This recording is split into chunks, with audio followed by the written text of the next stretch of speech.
Hi, this is Maggie from Design Code Debug Repeat. Welcome to the channel.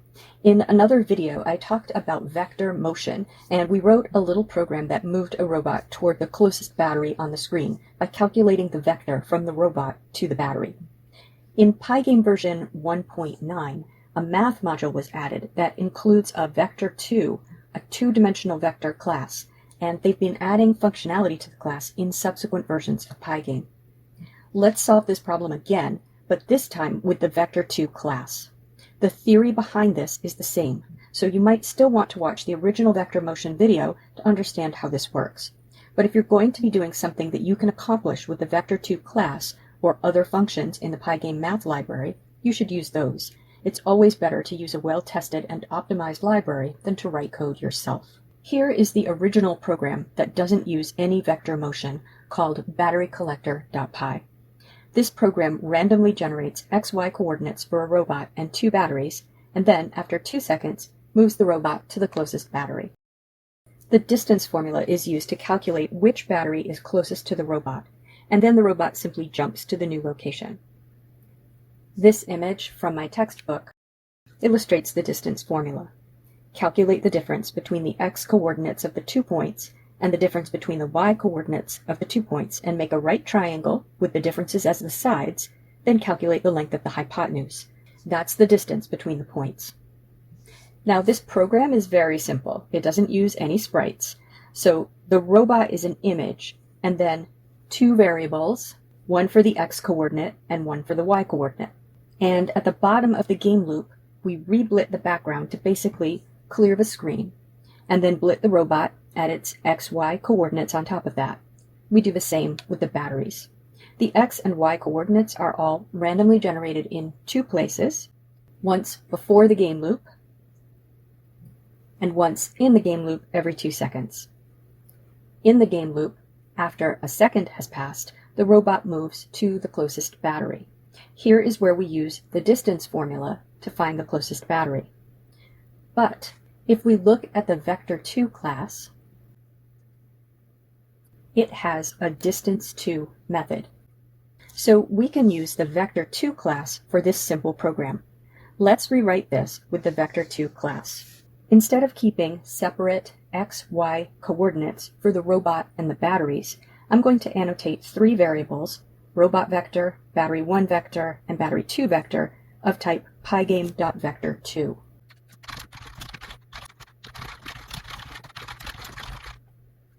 I want to initialize these vectors with the x and y coordinates. So I'm going to rewrite the code in the 2 places where I'm randomly generating xy coordinates to instead initialize a Vector2.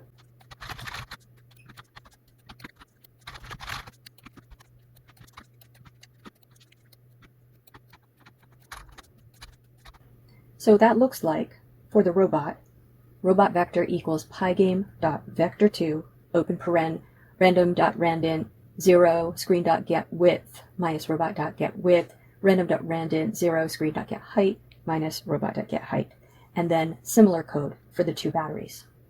And then, where I'm blitting, instead of passing a tuple of the xy coordinates, I can simply pass in the vector. So for example, screen.blit robot vector.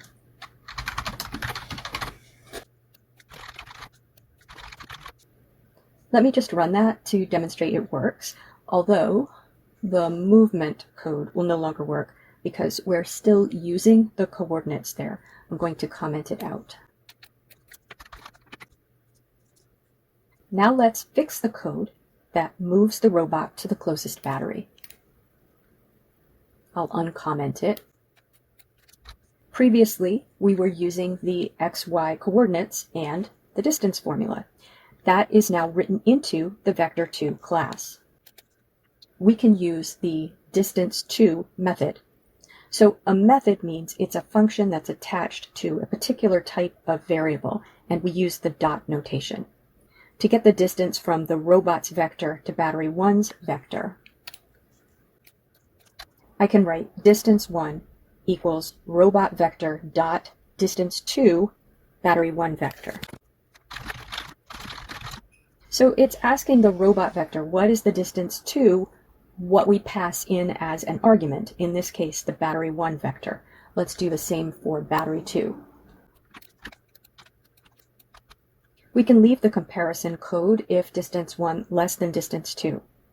Now we're then changing the robot x and robot y to be either the same as battery1's x and y or battery2's x and y, depending on which is closer. But we want to change the vector now. We don't want to assign the battery vector to the robot vector, though. We want to copy it. There's a difference. We don't want the robot and the battery pointing to the same vector.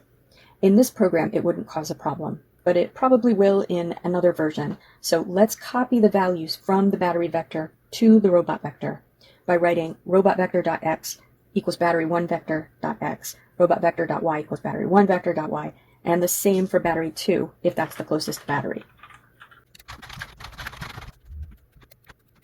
And let's run the program again. Okay. And that works great. So this is pretty cool that we can use vectors to calculate distances between objects, and we can use them to blit. Let's level this up a bit by having the robot move toward the closest battery. Now, if I look through the pygame.math Vector2 documentation, I can see there's a MoveTowards. At this time, this is labeled as experimental. The description says, returns a vector which is moved towards the given vector by a given distance and does not overshoot past its target vector. The first parameter determines the target vector, while the second parameter determines the delta distance. If the distance is in the negatives, then it will move away from the target vector.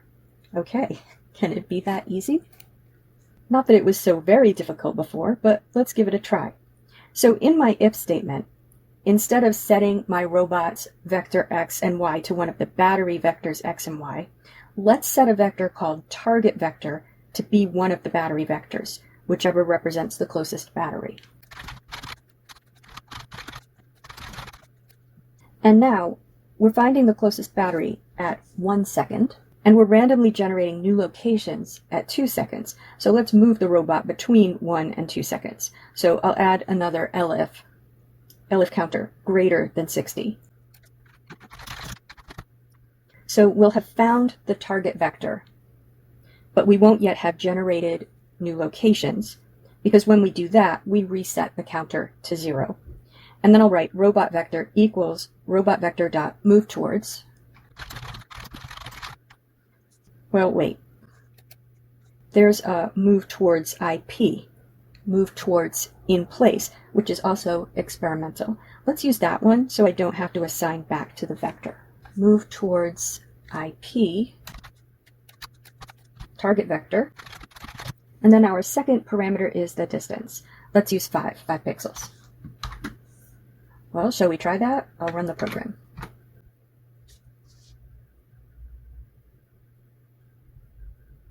Wow, that works so nicely.